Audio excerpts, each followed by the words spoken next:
오늘 계시록 2장 8절에서 11절 생명의 면류관을 얻기까지 제목으로 하나님 말씀 잠깐 나누겠습니다.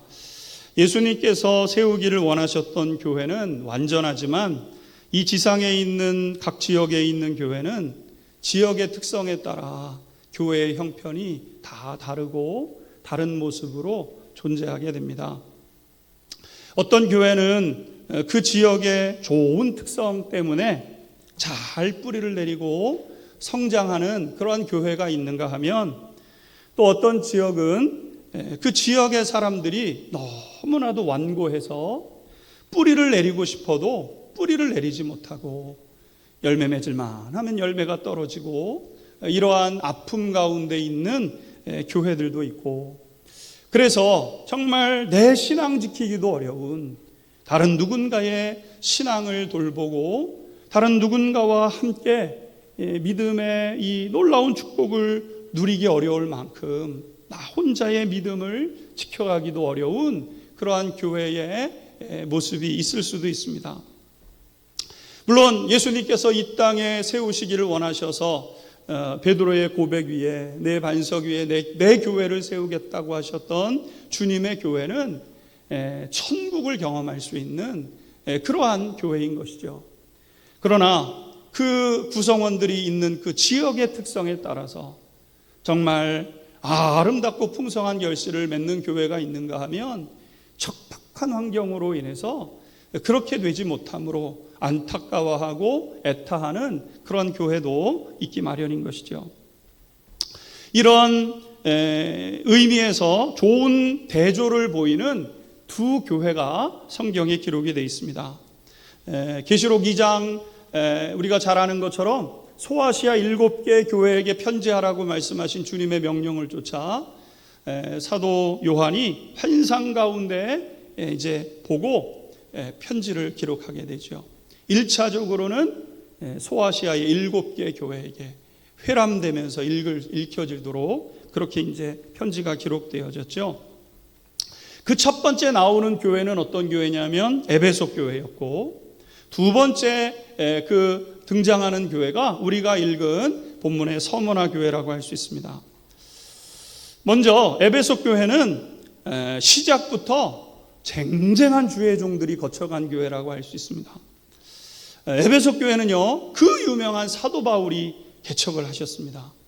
사도 바울이 복음의 열정에 불타올라서 지역을 다니다 보니까 에베소는 항구 지역이었는데 굉장히 전략적 요충 지역이었습니다. 그래서 에베소 교회에 상주하면서 오랜 시간 복음을 전하면서 말씀으로 주의 백성들을 양육하게 되었죠. 바울이 그 교회를 개척하고 잘 양육한 후에 그 교회에 디모데가 후임으로 남아서 교회를 세우게 되었고, 디모데가 떠나간 그 자리에는 우리가 이름을 다 알고 있는 아굴라와 브리스길라가 이어서 사역을 하게 되었고, 아볼로도 거쳐갔고요, 두기고라는 분도 거쳐갔습니다. 이분들은 다 성경에 내놓으라 할 만큼 아주 탁월한 그런 사역을 감당해 오셨던 분들인데, 이런 분들이 다 에베소 교회를 지나가게 되었던 거죠. 사역자들이 자신이 가지고 있는 장점들을 에베소 교회에 다 쏟아부음으로 인해서 에베소 교회는 성장하게 되었고 큰 교회로 부흥하게 되었던 것입니다. 에베소 교회는 얼마나 잘 이렇게 다져지게 되었는지, 에베소 교회 성도들은 분별력이 있었습니다. 영적 분별력. 그래서 이 엉터리가 통하지 않았던 교회, 에베소 교회였습니다. 한 번은 어떤 이제 가짜 사도였는데, 늘 교회는 거짓 교사들의 이런 그 시도들이 있지 않습니까? 잘못된 가르침들을 교묘하게 가지고 들어와서 교회를 흔들어 놓으려고 하는 이러한 일들이 시도가 되는데, 에베소 교회에도 이제 그런 적이 있었습니다. 그런데 이들이 에베소 교회 교인들은 속지 않았어요. 사역자를 분별해낼 만큼 영적 통찰력을 가지고 있었던 교회 성도들이 바로 에베소 교회 성도들이었죠. 누가 봐도 좋은 교회, 참 좋은 교회다, 이렇게 일컬어질 만큼 좋은 교회로 소문난 교회가 에베소 교회였습니다. 사람들이 당연히 모여들었고 더 큰 사역을 감당하는 교회였고, 정말 주변에 있는 다른 교회가 볼 때는 부러워할 만큼 큰 교회로 성장했던 것이 에베소 교회의 모습이었죠. 그런데 우리가 잘 아는 것처럼 그렇게 개척하고 나서 40년 정도 지났을 때, 오늘 이 사도 바울이 개척을 하고 나서 오늘 이 사도 요한이 편지를 쓰고 있는 이 격차가 한 40년 정도 되는데요. 이 40년이 지난 후에 에베소 교회는 첫사랑을 잃어버린 교회로 이렇게 명명되게 되었습니다. 첫사랑을 잃어버린 교회가 되었으니까 당연히 능력도 잃어버리게 되었죠. 교회만이 갖는 능력, 사랑으로 하나 되어져서 같이 울고 같이 웃으며 우리에게 주어진 어려움들을 헤쳐나가는 힘이 이 에베소 교회에는 점점 사라지기 시작했던 겁니다. 여전히 에베소 교회라는 이름도 있고, 여전히 교회 규모는 컸고, 여전히 사람들은 많이 모이고 있었지만 40년이 지난 에베소 교회의 모습은 사랑이 식어서 냉랭해져 버린 교회, 복음의 능력을 잃어버린 교회, 모이기에 급급한 교회, 그렇게 되게 되었던 겁니다. 교묘함과 싸우려고 하지 않고, 세상의 시류에 저항하지 않고, 영적 싸움을 싸우기를 거부하고, 기도는 식어지고, 덩치만 남아있는 그런 교회로 전락하게 된 것이죠. 모든 것을 다 갖추었으니까 그냥 안주하면서 살아가는 겁니다. 건물 있지요, 성도 많지요, 재정 부족함 없지요, 이만하면 됐지, 이렇게 안주하고 있게 된 교회가 에베소 교회였던 겁니다. 교회는 이름은 달고 있지만 교회로서의 본질은 퇴색되어져 갖고 능력을 잃어버린 교회였기 때문에 예수님께서 에베소 교회에 가장 먼저 편지를 보내려고 하시면서 에베소 교회에 던지셨던 말씀은 무엇이냐면, 회개하지 않으면 촛대를 옮기겠다. 너희들이 지금 살아가는 삶을 다시 돌이켜서 첫사랑을 회복하지 않는다고 한다면 이제껏 하늘에서 부어주시던 그 복들을 이제 예수님은 더 이상 내리지 않겠다고 그렇게 말씀하신 것이죠. 어쩌면 오늘 우리 시대에 우리 민족교회의 모습은 아닌가. 하나님의 놀라운 은혜와 부흥을 경험해서 오늘 우리 민족이 여기까지 은혜로 왔는데, 규모, 그 다음에 성도들의 수, 이런 것에 취한 나머지 주님을 향한 사랑을 잃어버리고 있지는 않는가, 되돌이켜 보아야 하는 것이죠. 반면에 에베소 교회와 대조되는 교회가 있었는데, 그 교회는 오늘 우리가 읽었던 서머나 교회라고 할 수 있습니다. 서머나 교회는 오늘 본문을 제외하고 나서는요, 어느 곳에도 이름이 등장하지를 않습니다. 우리가 잘 아는 것처럼 에베소 교회는 사도 바울이 직접 편지를 써서 그 교회만을 위한 서신을 보내지 않았습니까? 근데 이 서머나 교회는요, 성경 어느 곳에도 서머나라는 지명도 없고요, 그리고 이 서머나 교회에 대한 언급이 있지 않습니다. 누가 설립을 했는지도 모르고 어떻게 세워졌는지도 알지 못합니다. 무명의 교회였고 너무너무 약한 모습을 가지고 있었던 것이 이 서머나 교회의 모습이죠. 왜 서머나 교회는 이렇게 약한 상황에 이르게 되었는가? 오늘 본문 속에서도 말씀하고 있지만 그건 서머나 지역의 특성 때문에 그랬습니다. 서머나 교회 성도들의 문제가 아니라 서머나 지역의 특성이 그와 같았던 것이죠. 서머나 지역은 다른 여타 지역보다도 유대인들이 득세하는 지역이었습니다. 그래서 지역의 모든 상권을 누가 쥐고 있었냐면은 유대인들이 쥐고 있었던 거예요. 그러니까 내가 그리스도인입니다 이렇게 밝혀지는 순간 유대인들은 그리스도인들을 미워했으니까요, 저 이단 집단이라고 생각하고 말종이라고 생각을 했기 때문에 기독교인들을 박해하는 상황 아니었습니까? 유대인들이 다 살아가는 사회고 유대인들이 메이저인 사회인데 마이너인 그리스도인들이 내가 그리스도인입니다 이렇게 밝히는 순간 직장을 잃는 것은 당연한 것이고요, 여러 가지 어려움과 괴로움들을 당할 수밖에 없게 되었던 것이죠. 서머나 교회 성도들은 혼란과 핍박 중에 있었고 경제적으로도 굉장한 불이익을 당하고 있었던 사람들이 서머나 교회 성도들이었습니다. 성도들이 어려움을 당하니 어려움 당하는 성도들이 모였던 교회가 어떻겠습니까? 헌금하고 싶어도 헌금 드릴 돈이 없어요. 봉사하고 싶은데 배운 것도 없고 가진 것도 없고 그냥 모여서 기도하기에 바쁜 교회. 사람들이 볼 때는 별것 아닌 것처럼 보이는 교회가 서머나 교회였던 것이죠. 에베소 교회 입장에서 볼 때는 서머나 교회, 조그만 교회, 개척 교회, 아직도 자립하지 못한 교회 이렇게 여겨졌을 수도 있습니다. 그런데 오늘 예수님의 관점은 달랐다는 거죠. 자, 오늘 8절 말씀 다시 한번 읽고 하나님 말씀 같이 나누도록 하겠습니다. 계속해서 8절 같이 한번 읽겠습니다. 시작. 서머나 교회의 사자에게 편지하라. 처음이며 마지막이요 죽었다가 살아나시니가 이르시되. 아멘. 예수님이 이제 각 교회마다 예수님 자신을 소개하는데 예수님 소개하는 부분들이 조금씩 다릅니다. 근데 서머나 교회를 향해서 예수님이 뭐라고 말씀하셨냐면은 나는 처음이고 마지막이고 죽었다가 다시 살아나니다 이러면서 서머나 교회 성도들에게 이제 위로하고 계시는 거죠.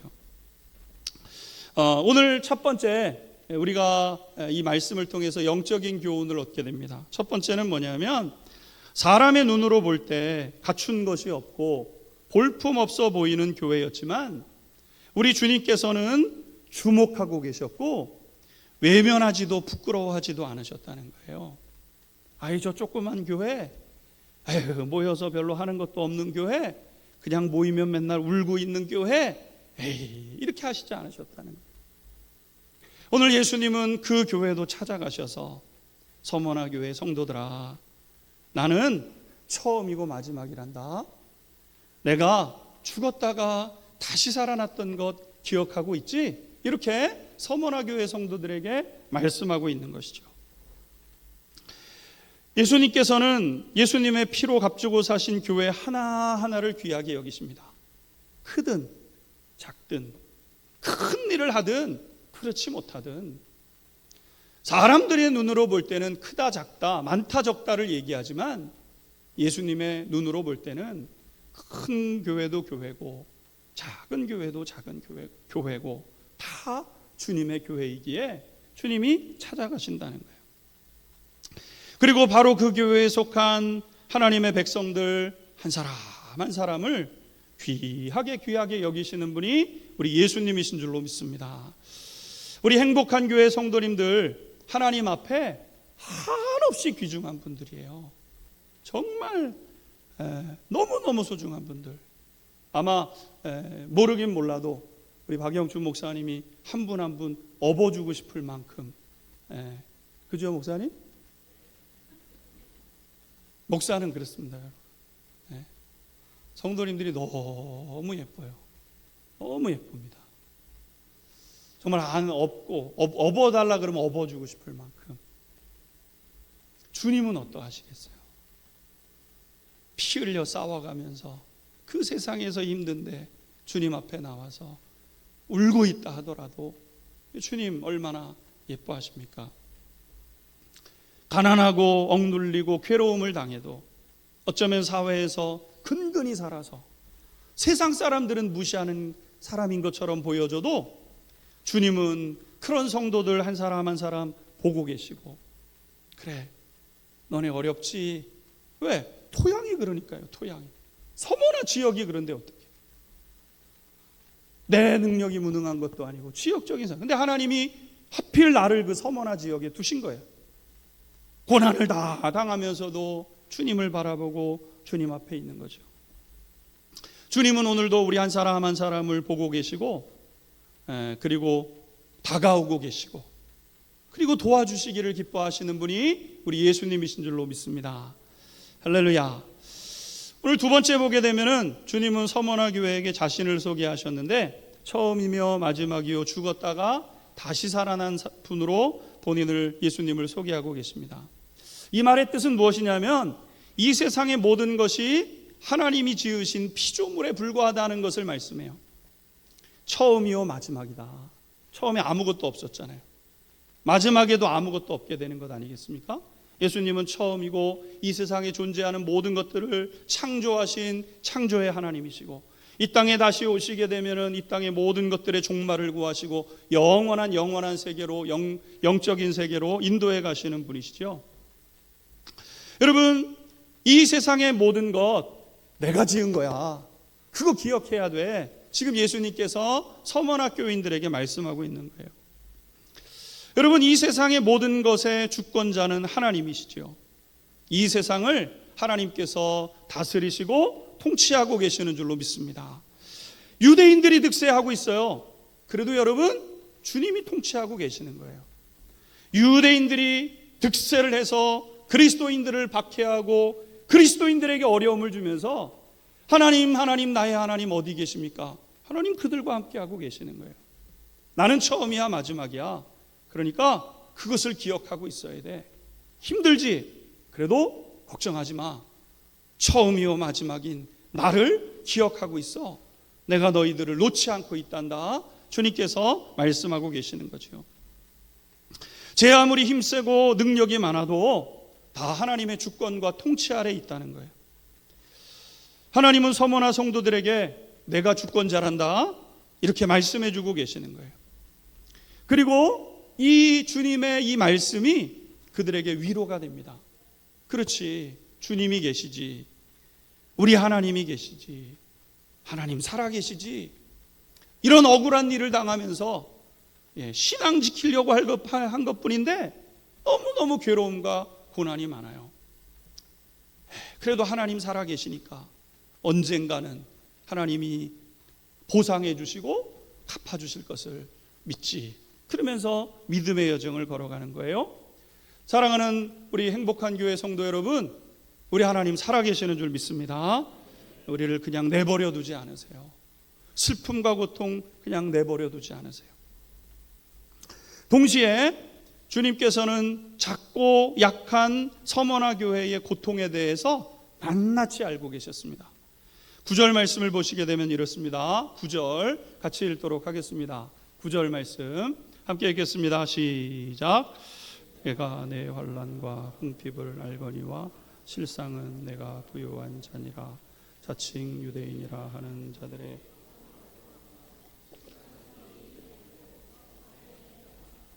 아멘. 내가 내 환난과 궁핍을 알고 있다. 그러나 실상은 네가 부요한 자다. 그러면서 뭐라고 말씀하세요? 유대인들이 비방하고 유대인들이 너희를 괴롭히는 거 알고 있어요. 유대인이 그러는 게 아니라 사실은 사탄의 역사야. 사탄의 역사. 이렇게 하나님 주님께서 말씀하셨죠. 서머나 교회는 궁핍했습니다. 지역의 유력한 유대인들 때문에, 그들이 미워하고 멸시했기 때문에 가난할 수밖에 없었던 거죠. 사랑하는 성도 여러분, 믿음으로 살려고 하는 사람들은 반드시 세상의 미움을 받게 돼 있어요. 이건 주님께서도 우리에게 말씀하신 것이죠. 너희가 세상에서 환난을 당하나 이렇게 말씀하셨어요. 믿음으로 살려고 하는데 무엇이든지 잘 되고 형통한다? 여러분, 그것은 나중에 다 싸워서 이기고 난 후의 모습이지, 우리가 믿음으로 살려고 할 때 마귀 역사는 계속됩니다.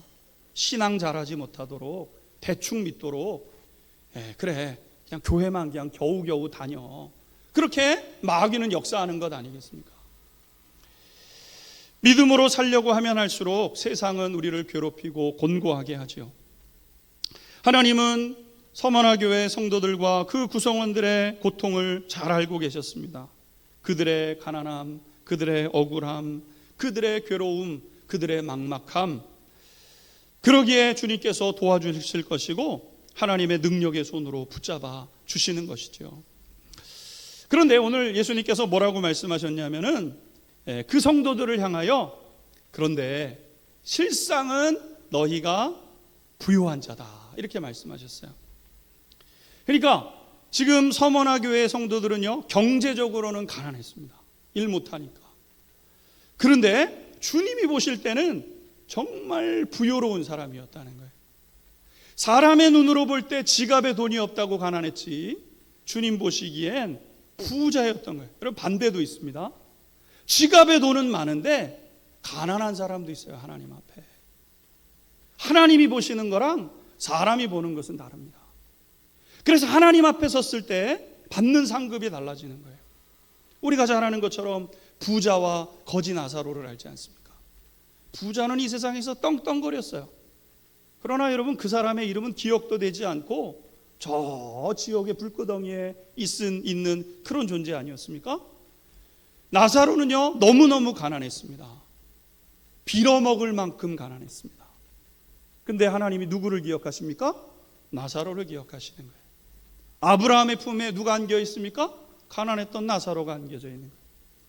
하나님 앞에 부요로운 사람이 있는가 하면 하나님 앞에 가난한 사람이 있는 거예요. 오늘 이 서문학교의 성도들은 지갑에 재정이 없고 가난하고 그래서 교회가 모일 때 헌금이 거쳐지지 않고 가난해 보였는지 모르지만 예수님은 전혀 개의치 않습니다. 실상은 네가 부요한 자야. 네가 부요한 자야. 나는 우리 행복한 교회가 주님 앞에서 부요한 교회가 될 수 있게 되기를 주님의 이름으로 축복합니다. 성도들은 경제적으로 가난했을지 모르지만 주님 보실 때에 풍성했어요. 너무나도 귀한 거죠. 오늘 또 한 가지 보게 되면 오늘 본문 속에서 우리가 얻게 되는 교훈이 있죠. 그것은 무엇이냐면 그리스도인의 풍성함은 내 손에 얼마를 쥐고 있느냐에 달려 있는 것이 아니라 하나님께로부터 오는 통로가 얼마나 막히지 않았는가, 그래서 원활하게 하나님의 은혜가 임하는가, 이게 그리스도인의 실상이라는 거예요. 내 손에 돈을 꽉꽉 움켜쥐고 넓은 아파트에서 우리가 살아가면서 꽉꽉 움켜졌는데 기도 안 해요. 그리고 하늘의 문이 닫혀 있어요. 여러분 이것은 진짜 가난한 사람이에요. 하나님 앞에서 가난한 사람입니다. 그러나 진짜 부유한 사람은 뭐냐면 오늘 가난해요. 그래서 오늘 하나님 앞에 기도할 수밖에 없어요. 하나님 나 오늘 수박 먹고 싶은데. 하나님 앞에 기도할 때 신비하게 하나님이 그것을 갖다 공급해 주시는 거예요. 저는 지금으로부터 한 18년 정도 됐네요. 한 18년 전 이제 30대 막 부목사 한 텀 마치면서 선교단체에서 이제 3년 정도 훈련을 받는 시간이 있었습니다. 캐나다 밴쿠버에 이 목회자를 위한 DTS 훈련이 있는 시간이 있어서 제 아내와 그때 5살 그리고 2살 된 딸 아들을 데리고 훈련을 받으러 간 적이 있었고, 그래서 이제 3년 정도 이제 거기에서 훈련을 이제 받는 기회가 있었습니다. 제가 머물렀던 선교단체의 이름은 YUM인데 이 YUM의 그 모토는 뭐냐면요, 페이스 미션입니다. 페이스 미션. 그러니까 말 그대로 믿음으로 선교의 사명을 감당하는 거예요. 그러니까 이제 믿음으로 선교를 감당하는 것이 참 이 보기는 좋고 듣기는 좋은데 말 그대로 믿음으로 하다 보니까 생활비를 주지를 않습니다. 그래서 이 그 YM이라는 이 선교 단체는 재정적 책임을 전혀 져주질 않아요. 그래서 이제 저는 그냥 우스갯소리로 악덕 선교 단체다 막 이러면서 제가 이제 그 이제 선교 단체에 이제 있었는데 3년을 있는 동안 생활비가 나올 곳이 이제 없습니다. 그러니까 경제적으로 너무너무 어려웠죠. 큰 아이가 5살, 작은 아이가 이제 한국 나이로 만 2살 이제 이렇게 되는데 4식구가 살아야 되는데 이제 캐나다가 우리보다 이제 생활 수준이 조금 높을 때였거든요, 그때가. 그러니까 한국에 비해서 생활하는 비용이 한 50% 더 드는 거예요. 그러니까 이제 한국에서 부목사로 사역할 때는 사택 다 주시고 그 다음에 이제 사례를 주면은 그걸 쪼개가지고 사는데 문제가 없었는데, 이제 남의 나라 가서 살아가야 되고 페이스 미션이니까 재정적 책임을 안겨주는 거니까 집도 이제 제가 얻어야 되고 또 모든 비용을 이제 대야 되는 거 아니겠습니까? 그러니까 집세만 해도 안 나가던 집세를 한 5, 60만 원, 그때 월세니까요, 다 월세로 내야 되고, 근데 당장 들어올 게 없는데 매월 1일 날 페이먼트를 해야 됩니다. 그래야 한 달을 살 수 있도록 허용을 해줘요. 그러니까 이제 맨 마지막 주가 되면 기도가 안 나올래 안 나올 수가 없습니다, 여러분. 이번 달 월세는 어떡합니까, 주님? 이러면서 기도를 하는 거예요. 이제 그러면 신비하게 3년을 있었는데요, 한 번도 월세를 밀린 적은 없어요. 하나님이 신비한 방법으로 이제 주시는 겁니다. 그럼 이제 살아가는 거죠. 이제 선교단체에서 1년, 2년 지내고 나서 3년째가 되었던 해인데, 3년을 그 땅에 있으면서 가난하게 살다 보니까 신발이 이제 낡아진 거예요. 매번 그냥 똑같은 신발을 신고 이제 다니니까. 그래서 이제 비가 오면 물이 새 들어오기 시작했습니다. 그래가지고 캐나다는 이제 잘 사는 동네지 않습니까? 일단 쇼핑몰이 큰 몰이 있어요. 주차장도 크고 주차장에 차를 대고 들어가면은요 그냥 물건으로 넘치죠. 요즘 이제 우리나라도 물건이 넘치는 그런 이제 시대가 됐는데, 물건이 넘쳐납니다. 몰마다 뭐 그냥 음식, 뭐 모든 옷, 가전제품, 뭐 신상품들이 계속 나오고 이제 그렇게 하죠. 쇼핑몰에 가보면은요, 나는 지금 그 비새는 신발을 신고 있는데 쇼핑몰에 가보게 되면은 뭐 신발이 그냥 헤아릴 수 없이 쓸 만큼 많이 있는 것 아니겠습니까? 그래서 신발이 헤어졌으니까 이제 가는 거예요. 가서 혹시 좋은 신발, 싼 좋은 신발은 없는가 이렇게 이제 보고 이제 돌아오게 되죠. 그 당시 한 신발 한 컬레가 한 캐나다 달러로 100불, 한 120불 이제 이 정도 하면은 그냥 괜찮은 신발을 이제 했는데, 우리나라 환율로 따지면은 한 8만 원에서 한 10만 원 정도 주면 그럭저럭 괜찮은 신발을 이제 살 수 있었던 거죠. 근데 신발은 그렇게 많은데 돈이 없으니까 그냥 갔다가 한번 구경하고 오고 갔다가 구경하고 오고 그렇게 된 거예요. 근데 어느 날 이제 신발을 사러 갔는데 좌판에 이렇게 이제 보통 그 가면은 신발이 칸칸이 이렇게 이제 두지 않습니까? 요건 세일 안 하는 신발, 비싼 신발들이 이렇게 이제 있는 거죠. 근데 이제 좌판에 그냥 수십 컬레를 그냥 이렇게 훅 쏟아놓고 50% 세일 뭐 이렇게 놓은 이제 신발들이 이제 있는 거예요. 그러니까 이제 당연히 그 신발을 이제 보게 됐죠. 그런데 제 눈에 들어오는 신발이 한 컬레가 딱 있는 거예요. 분청색 신발 아디다스였는데 너무 괜찮은 거예요. 50%를 할인해 주는 겁니다. 그래가지고 이제 저 신발을 사야 되겠다. 근데 이제 제가 가장이니까 50%를 해도 한 50불 이렇게 줘야 되는 거 아니겠습니까? 그러니까 한 4, 5만 원이 이제 그 이제 수중에 없는 거예요. 그러니까 이제 기도를 합니다. 뭐라고 기도를 했냐면, 하나님, 만약에 내일도 제가 여기 올 텐데 내일 왔을 때 요 신발 이렇게 좋은 신발인데 누가 안 갖고 가고 좋은 신발 그대로 있으면 제 건 줄 알고 제가 사겠습니다, 하나님. 이렇게 이제 다 기도를 하고 그리고 이제 돌아왔어요. 그리고 다음 날에 갔는데 이 신발이 그대로 있는 겁니다. 이제 그러면 이제 믿음으로 사면은 되는데, 어쨌든 5만 원을 내야 되니까 한 번 이제 걱정이 더 되는 거예요. 그래가지고 그날도 사지 못하고 하나님 앞에 이제 또 기도를 하는 거예요. 하나님, 저 신발에 물새 들어오는 거 하나님 아시잖아요. 하나님, 저 만약에 제가 한국에서 부목사 했으면 지금 이런 고민 안 하는 거 하나님 아시잖아요. 이렇게 기도하면서 내일도 진짜 남아있으면 진짜 하나님이 주시는 걸 줄로 알고 일단 내 주머니에 돈 털어서 살 테니까 하나님 사주세요. 이렇게 이제 하나님 앞에 기도를 하고 다음 날 또 갔습니다. 다음 날 가서 봤는데 그 신발이 그대로 있는 거예요. 오, 얼마나 기뻤는지 몰라요. 갖고 싶었던 신발이 좋은 신발인데 그대로 있잖아요. 샀습니다. 50%를 세일해가지고 그 신발을 샀어요. 박스에다도 안 담아주는 그 50%짜리 신발을 사들고 아내랑 애들 둘을 데리고 집으로 옵니다. 얼마나 좋았는지 몰라요. 이야, 제가 신발 한 컬레가 이렇게 기쁨을 줄 수 있는가를 제가 그때 경험했는데 너무 좋았습니다. 이제 신발을 사왔으니까 이제 안 그런 척 하면서 아내한테 체면도 있고 그러니까 안 그런 척 하면서 이제 신발끈을 이제 매기 시작했잖아요.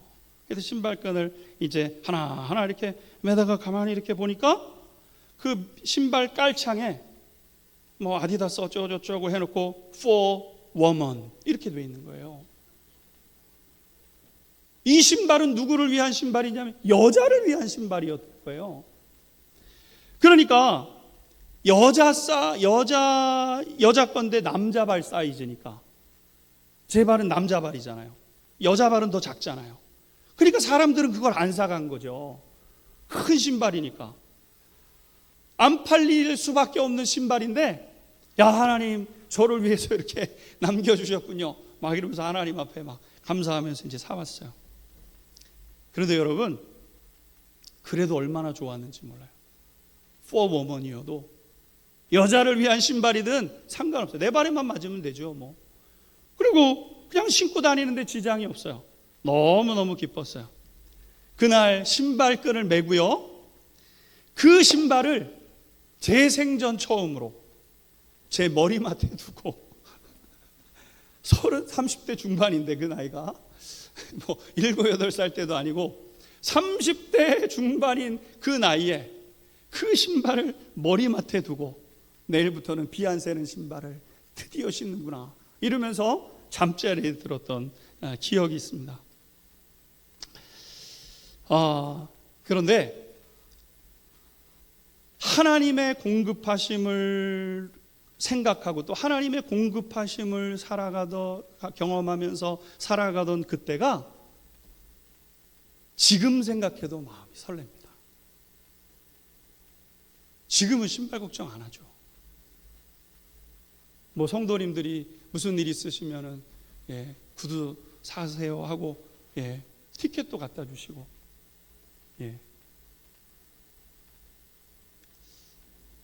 지금 담임 목회가 낫냐 아니면 그때 그 궁핍하고 어려운 시절이 낫냐.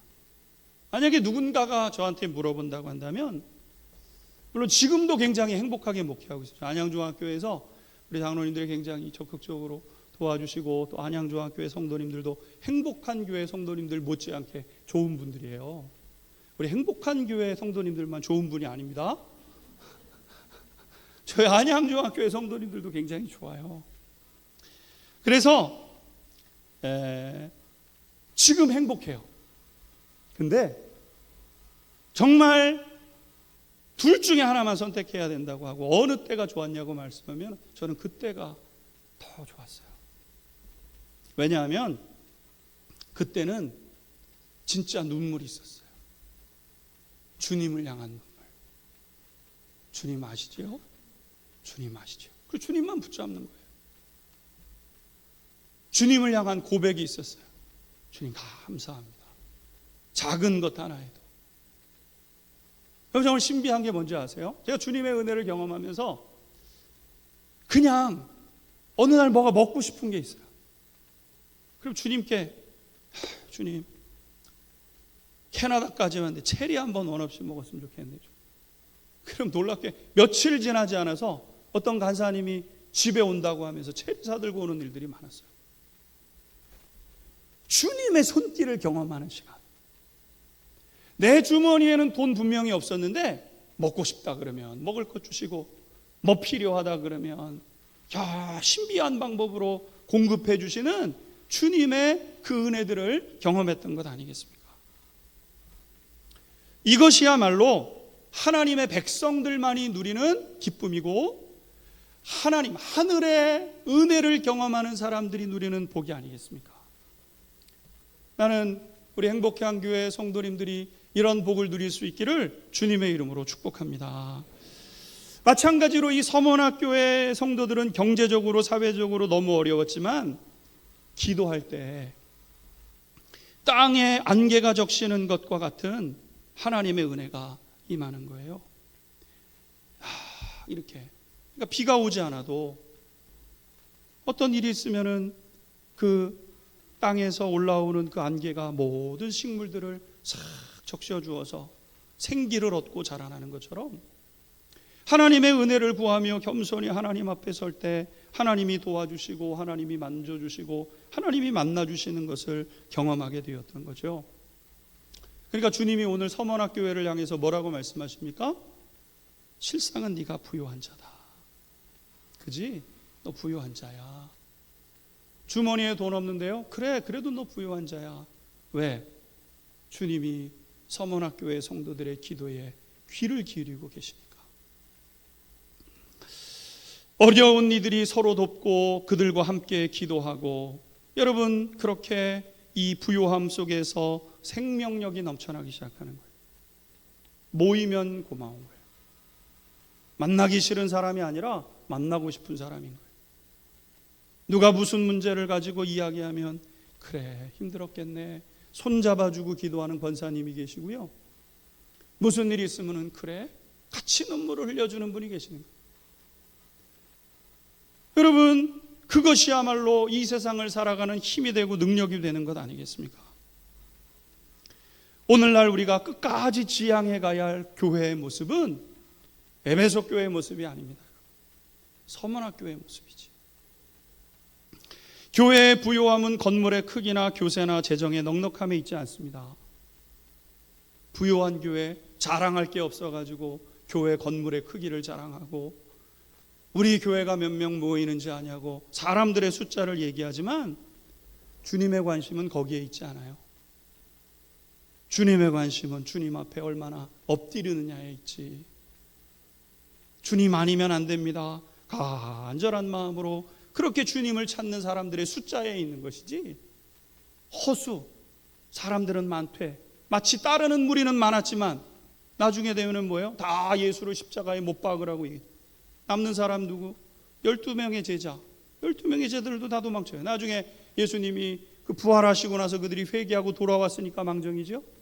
근데 이 세상을 뒤집었던 사람들은 누굽니까? 그 12명이잖아요. 여러분, 교회는 건물의 크기나 교세나 재정의 넉넉함으로 운영되는 데가 아닙니다. 세상은 돈으로 운영할지 모르지만 교회 돈 없으면 일 안 하면 되는 거예요. 예배 드리면 되죠. 기쁨으로 하나님 앞에 서면 되죠. 뭐 걱정할 게 있습니까? 하나님 앞에 그렇게 기도하면 되는 거죠. 교회는 기도와 금식과 선행으로 세워져 가는 것이 교회인 거예요. 교회는 그래서 다른 것과 다른 겁니다. 무슨 일이 있으면 하나님 앞에 기도합시다. 기도 제목 가지고 끊임없이 하나님 앞에 기도하는 것, 그것이 교회죠. 내 집은 만민이 기도하는 집이라 일컬음을 받을 것이니라. 만민이 나와서 하나님 앞에 가슴을 치며 기도하는 곳, 그것이 진짜 교회의 모습 아니겠습니까? 기도가 사라지게 되면 금식이 줄어들게 되고 선행이 줄어들게 되고 교회는 진짜 가난한 교회가 되는 거예요. 진짜 가난한 교회는 기도가 말라버린 교회예요. 오늘 마지막으로 주님은 그런 신실한 성도들을 향하여 뭐라고 말씀하시냐면은 죽도록 충성해야 된다, 이렇게 말씀하셨어요. 10절 같이 한번 읽고 기도하겠습니다. 10절입니다. 시작.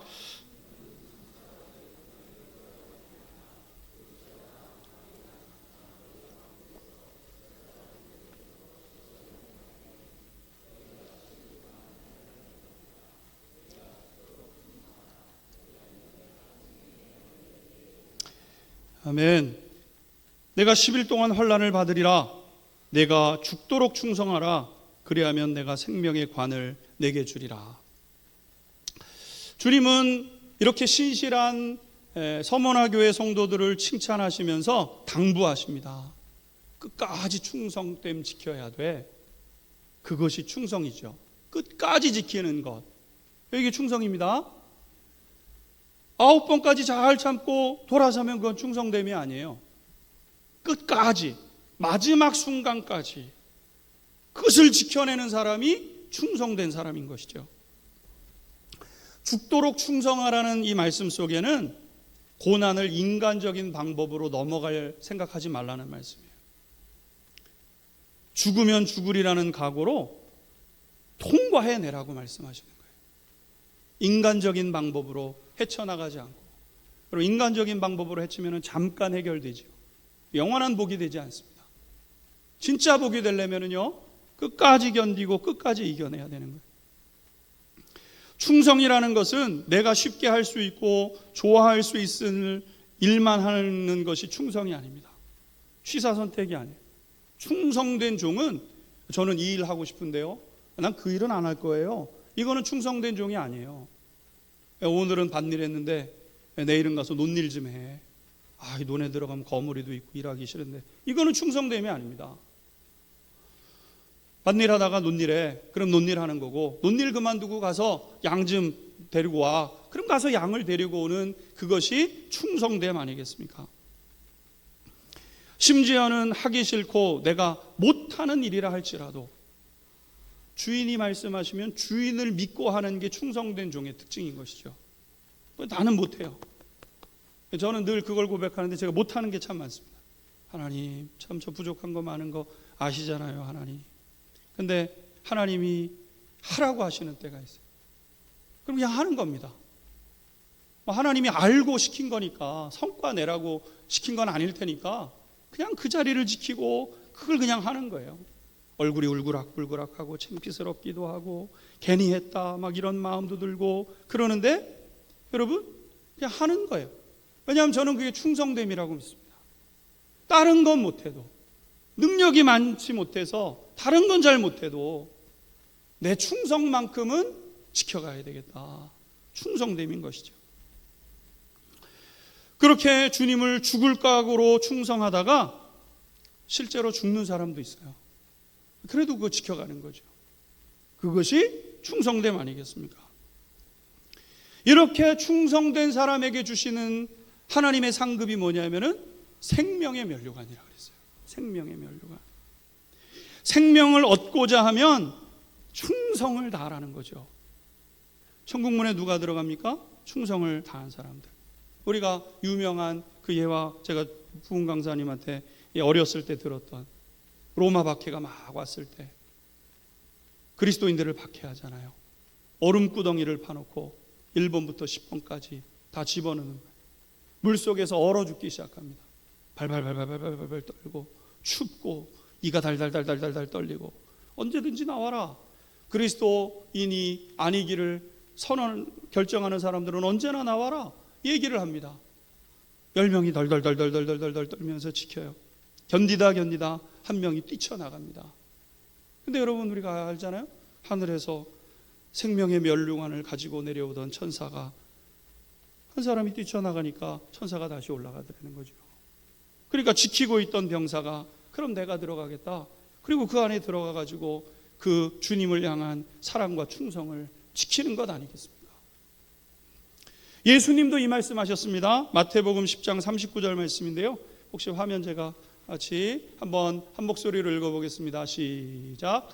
자기 목숨을 얻는 자는 잃을 것이요 나를 위하여 자기 목숨을 잃는 자는 얻으리라. 아멘. 자기 목숨을 얻고자 해서 인간적인 방법으로 이렇게 해보고 저 방법으로 저렇게 해보고 거기는 생명의 역사가 없어요.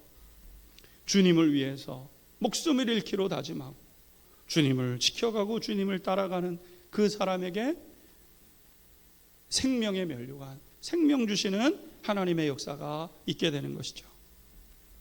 말씀을 정리합니다. 교회는 하나님이 가장 귀히 여기시는 곳이고요. 하나님이 보실 때 교회와 그 속에 속한 성도는 작고 가난하고 보잘것없다 할지라도 결코 잊지 않으세요. 하나님이 나까지 기억하고 계실까? 여러분 한 사람 한 사람 기억하십니다. 교회의 축복은 재정에 있지 않고 얼마나 간절히 주님을 찾느냐에 있어요. 나는 우리 행복한 교회가요, 우리 지방에서, 아니 이 지역에서 가장 주님을 간절히 찾는 그러한 교회가 될 수 있게 되기를 주님의 이름으로 축원합니다. 그리고 끝까지 충성하셔야 돼요. 죽도록. 그래서 생명의 면류관을 얻으십시오. 자만은 버리고 스스로 가난하고 궁핍함 가운데 나가는 그런 행복한 교회 되셔야 됩니다. 기도만이 살 길이고 생명을 바쳐 주님을 섬겨가야 됩니다. 그리고 하나님이 주실 그 상급 면류관을 바라보면서 주님의 뒤만 따라가는 믿음의 권속들이 되시기를, 그래서 우리가 다 주님 앞에 섰을 때 여기에 계신 분들만이라도 단 한 분도 빠짐없이, 저도 그래서 노력해야겠죠. 정말 이 뜻을 이루어가야 되겠죠. 다 하나님 앞에서 생명의 면류관을 쓰고 만나는 그런 복된 역사가 있게 되기를 주님의 이름으로 축원합니다.